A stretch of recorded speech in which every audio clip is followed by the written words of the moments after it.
Dans cette vidéo, un écrivain va répondre à mon interview.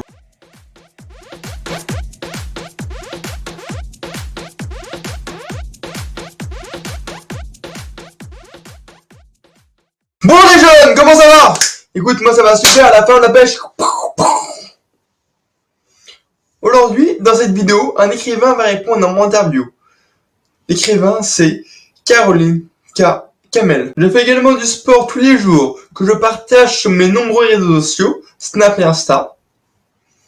Je suis également en train d'écrire un roman, Aventure Fantasy. Ce roman, il y a 6 personnages principaux. Arthur, Jamila, Mathilde, Claire, Farid et Samy. Ces 6 personnages, ils vont passer les épreuves, dépasser leurs limites. Si cela vous intéresse de lire un chapitre, pourquoi pas le lire, envoyez-moi un message sur mes nombreux réseaux sociaux pour que je puisse vous l'envoyer. Pour les réseaux sociaux de Caroline, je vous les mets en bas de description sûrement. Avant de vous faire découvrir son interview, dites-moi dans le commentaire qui est votre écrivain préféré. Bonsoir les jeunes ordinaires, c'est Caroline Kamel. Je me présente, donc je suis auteure de romans de fiction. Question, à quel âge as-tu commencé à écrire? Alors, véritablement, j'ai commencé à écrire vers l'âge de 15-16 ans, mais dès que j'ai commencé à écrire, en fait, finalement, j'aime me raconter des petites histoires. Mes premières histoires, c'était des fanfictions avant l'heure, en fait, finalement, quand on y réfléchit, mais ma première histoire originale, en fait, j'ai commencé, j'avais 17 ans. Combien de romans est-ce que j'ai écrit? Alors, on peut considérer que j'ai 6 romans à mon actif, en considérant que le premier, c'est une trilogie, donc la trilogie de Blackstone. Le premier, c'est La malédiction de Blackstone, le retour de la Dame Blanche. Le second, c'est Le secret du dragon. Et le troisième, c'est L'héritage d'Éogen. Ensuite vient un roman unique qui s'appelle Jusqu'à ce que la mort nous sépare. Après, il y a les 2 tomes de Safe Haven et je suis en ce moment d'écrire l'histoire de la nuit de Saphir, tout en sachant qu'il risque d'y avoir 2 tomes parce que c'est bien parti, il faut que ce soit assez long. Est-ce que j'arrive à vivre de ma plume? Ça, c'est une longue histoire.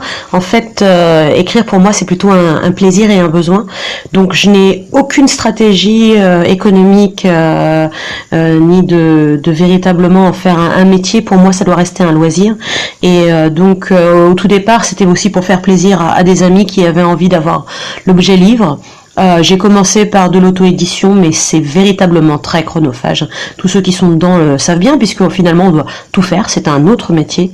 Et puis j'ai rencontré des éditeurs qui ont décidé de publier mes livres, et ça me convient, même si c'est à un rythme assez léger et finalement assez petit. Ça me va très très bien parce qu'au moins ça me permet justement de faire mon autre métier. Je suis enseignante d'anglais, que je fais aussi avec passion, et de me garder en tout cas cette petite bulle d'oxygène dans l'écriture à nouveau. L'inconvénient et les avantages, les inconvénients et les avantages, déjà ma réponse est dans ma reformulation. De l'écriture, finalement il y a beaucoup plus d'avantages que d'inconvénients. Pour moi l'inconvénient, le seul, l'unique, ça serait justement que c'est extrêmement chronophage, mais finalement c'est pas un inconvénient pour moi parce que c'est véritablement quelque chose que j'adore faire. Je peux y passer des heures et des heures d'affilée. Le seul souci, c'est que comme j'ai un autre métier à côté, je ne peux pas me permettre de faire ça tout le temps. Donc, du coup, l'écriture revient à régularité avec les vacances scolaires quelque part, mais j'aimerais pouvoir m'y mettre un petit peu plus souvent finalement. Comment contrer le problème de la page blanche? En fait, j'ai pas véritablement ce problème parce que je n'ai pas de pression, j'ai pas de date limite pour écrire, j'y vais à mon rythme. Ce qui veut dire que quand ça vient pas, j'insiste pas. Si ça doit pas venir, je vais pas me forcer à rester devant mon ordinateur pour faire des écrits qui ne vont pas me plaire. En fait, finalement, ça va être du temps perdu. Donc, je vais laisser de côté, je vais laisser tomber, je vais faire autre chose. Je vais revenir peut-être quelques jours plus tard, voire même plusieurs semaines, quand c'est hors période scolaire. Et comme je continue à réfléchir à mon histoire, j'y pense dans la journée, j'y pense le soir quand je m'endors, il y a toujours un moment où ça va se débloquer tout seul. Donc sans la pression, ça revient tout seul. J'ai pas véritablement de problème de page blanche. Pour les auteurs que j'admire, c'est extrêmement varié. J'ai bien sûr des petits chouchous. Hein. J'ai tout au long de ma vie eu des moments où j'ai acheté toute la saga et toute la collection de certains auteurs. lecteurs. J'avoue que cette petite folie s'est fait plutôt autour d'auteurs, pour parler d'auteurs modernes, hein, d'auteurs de policiers, comme par exemple Stuart McBride ou Ian Rankin, qui sont plus des auteurs écossais, ou des Anne Perry qui écrivent plutôt dans du policier historique. Elizabeth George aussi, effectivement, j'ai beaucoup suivi. Maintenant, j'aime beaucoup aussi des auteurs de style véritablement varié. Alors, c'est vrai que c'est plus des auteurs anglo-saxons, hein, je dois l'avouer. Si je suis professeur d'anglais, c'est pas par hasard. Un livre qui m'aurait le plus marqué. Alors ça, c'est difficile parce que, bon, déjà, j'ai une mémoire de poisson rouge, donc c'est assez délicat. C'est plutôt les histoires qui me marquent, et dans les histoires, pour moi, ma préférée, ça reste Hamlet de Shakespeare, parce qu'il y a tout dans cette pièce. C'est véritablement le personnage que j'aimerais jouer. C'est un personnage qui est écartelé, et il y a la trahison d'être proche, il y a de l'amour qui est aussi en danger, il y a de la folie, il y a toutes ces choses-là qui véritablement ont influencé mon parcours également. Comment est-ce que je sais que ma session est terminée au niveau de l'écriture, j'imagine? Alors ça dépend, c'est très variable. J'essaye quand même de me garder un cadre, je ne sais pas pourquoi, mais depuis le départ de mon écriture, j'ai décidé d'avoir un nombre véritablement régulier de chapitres et de nombre de pages par chapitre. Alors c'est vrai que je ne calcule jamais, je ne suis pas de ces auteurs qui écrivent l'histoire à l'avance sur un brouillon en ayant au moins un fil directeur. Je me laisse véritablement porter par mes personnages. En fait, j'essaye de construire des personnages avec une psychologie tellement approfondie que les personnages, selon les situations, prennent leurs décisions eux-mêmes. Par contre, ce qui est étrange, c'est qu'effectivement, mes chapitres sur mon ordinateur font une dizaine de pages. C'est bizarre, jamais plus, jamais moins. Et tous mes chapitres font ce nombre de pages. Et en règle générale, un tome fait autour de 28 chapitres. Comment est-ce que je sais que c'est terminé? Généralement, j'essaye maintenant d'écrire chapitre par chapitre pour éviter justement certaines incohérences. Quand j'étais plus jeune et que je ne pensais pas du tout à l'édition, j'écrivais juste pour avoir une version cathartique, et j'essayais d'écrire tous les soirs 2-3 pages, etc. Mais finalement, quand j'ai relu ces premiers romans et qu'il a fallu passer à l'édition, je me suis rendu compte que les personnages avaient un changement d'humeur tout au long de ce chapitre qui était complètement incohérent, et là je me suis rendu compte qu'il fallait que j'écrive plus en longueur. Donc en fait, maintenant, ce que je fais, c'est que j'écris carrément un chapitre en entier. Alors c'est pour ça que ça me prend du temps, puisque c'est quand même en moyenne 1 heure par page, et comme c'est une dizaine de pages, c'est une dizaine d'heures de travail sur le moment.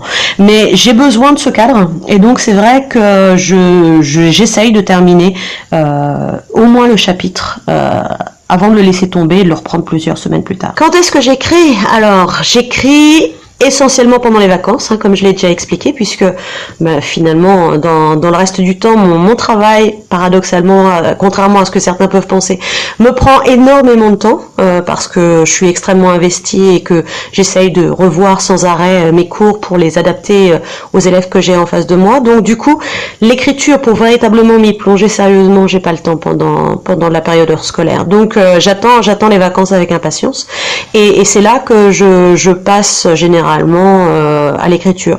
Alors, peu importe, j'ai pas véritablement de moment privilégié pour écrire. Il fut un temps, je préférais le soir, parce que le soir, forcément, dans le cocon de l'obscurité, on rentre plus dedans. Mais comme finalement maintenant j'écris avec une musique de fond, je n'ai plus besoin du cocon de l'obscurité. Donc quand j'écris, heureusement, avec mes séances de 10 heures, quand j'écris, c'est à tout moment de la journée. Je commence le matin et ça me prend toute la journée. Alors pour la relecture, c'est assez paradoxal aussi, parce que je crois que je suis une grande fainéante. Je ne supporte pas de retravailler mon texte dans l'immédiat. C'est-à-dire que moi j'ai besoin que l'histoire se déroule, puisque finalement je suis ma première lectrice. Je suis moi-même surprise de ce que font les personnages. Et comme j'ai envie de savoir ce que font les personnages, je relis très peu ce que j'ai fait auparavant. Alors en fait c'est assez étrange, mais oui, mon histoire finalement a peu de corrections. Les corrections interviennent véritablement à la fin, une fois que l'histoire est totalement terminée. De temps en temps, pour retrouver le fil, justement quand j'ai les grosses périodes où il y a eu les coupures, je relis, on va dire, le chapitre précédent pour vérifier que je reste bien dans la cohérence. Mais finalement, j'ai une assez bonne mémoire pour ça finalement. Et du coup, je n'ai pas véritablement besoin de relire. La relecture, la chanson, j'ai un petit peu répondu tout à l'heure en fait. Hein. Pendant très longtemps, c'était la trilogie, la première trilogie du Seigneur des Anneaux, hein, pas le Hobbit. Et là, dernièrement, c'est justement la musique de James Horner, non, c'est de Hans Zimmer, pardon. Donc, Ange et Démon, l'adaptation en film par Ron Howard de Dan Brown, voilà. Donc, c'est vrai que la musique me donne une autre dimension et me permet de me plonger directement dans l'histoire. En ce qui concerne le matériel, c'est bien simple. Je n'arrive plus à écrire avec un stylo et un papier. Déjà j'ai toujours eu une écriture assez laborieuse, une écriture de médecin on pourrait dire, donc pour se relire c'était pas très pratique. Et puis finalement d'avoir le clavier, ça me permet de me plonger entièrement dans l'image et dans l'histoire, parce que finalement je tape par automatisme maintenant, hein, un petit peu comme une dactylo, je ne regarde plus mes touches. Et donc du coup, pour écrire, j'ai plus qu'à regarder l'écran et l'écran disparaît souvent au profit de l'histoire. Donc j'ai juste besoin de l'ordinateur. Avec l'ordinateur, j'ai l'avantage aussi de pouvoir y mettre la musique directement. De quoi je ne peux pas me passer? De l'ordinateur du coup. C'est vrai que c'est un petit peu pénible parce que du coup je peux pas me dire je vais écrire n'importe où et n'importe quand. Là en ce moment je suis en train d'envisager un ordinateur portable pour pouvoir écrire dans le train si nécessaire, mais d'un autre côté j'en ai pas forcément envie non plus, parce que ça me permet aussi de me dire que l'écrit c'est chez moi, dans mon bureau, devant mon ordinateur, et c'est ce petit moment privilégié. Je ne vois pas comment faire autrement. À part ça et la musique, j'ai besoin de rien d'autre parce que tout l'imaginaire est dans ma tête. Alors certes, effectivement, j'ai quand même des recherches à faire, notamment quand j'ai des éléments historiques, mais l'avantage de l'ordinateur, c'est qu'on a aussi Internet à portée de main et qu'on peut vérifier plein de petites choses. Alors approfondir après, bien sûr. Hein. Pendant l'écriture, ce que je mange et ce que je bois, alors là... Il n'y a pas véritablement de maître mot, il n'y a pas véritablement de choses bien décidées. J'avoue qu'avec l'état de fatigue dernièrement, je me prends un petit verre d'énergie drink avant de commencer, pour être sûr de pouvoir tenir sur la durée des 10 heures. Mais des fois ça peut être un thé, des fois ça va être un chocolat chaud. Il n'y a pas véritablement de règles dans ces cas-là, hein, c'est selon les envies. Quand je suis partie véritablement dans le fil de l'histoire et que je n'ai pas de butée, que je ne suis pas bloquée, je peux passer 10 heures sans avoir ni envie de manger ni de boire. Donc voilà, il n'y a pas de choses particulières ni régulières sur le fait de manger ou de boire quelque chose de particulier. Tu arrives à la fin, mais déjà ça peut dégrossir pas mal de choses. Alors pour les réseaux sociaux, c'est le plus simple, c'est de me contacter via Facebook, parce que c'est là que je suis le plus souvent. C'est vrai qu'il y a aussi Twitter et d'autres, mais c'est véritablement sur Facebook que je vous répondrai le plus souvent. Donc c'est facile, vous me trouvez à Caroline KL. Voilà, je crois que c'est terminé. Je remercie les jeunes ordinaires pour ce joli moment de partage. À bientôt. Immédiat.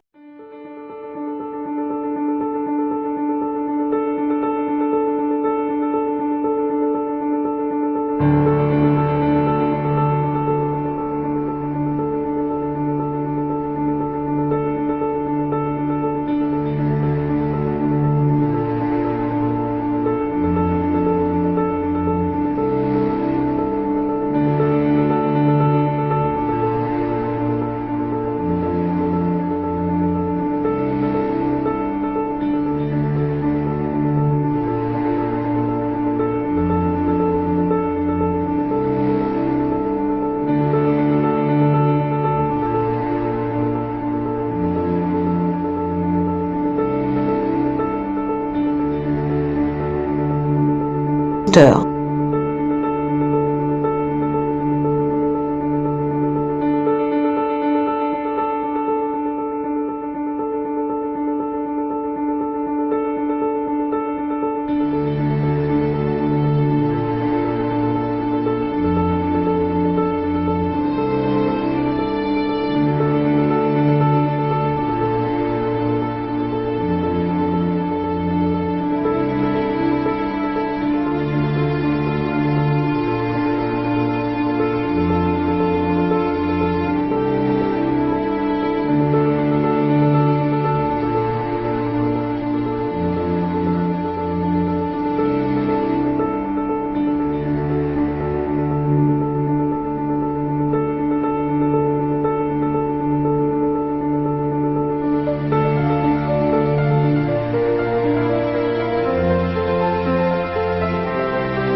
N'oubliez jamais, on est tous des jeunes ordinaires. On peut tous faire des choses extraordinaires dans la vie. Crois en tes rêves, ils sont réalisés.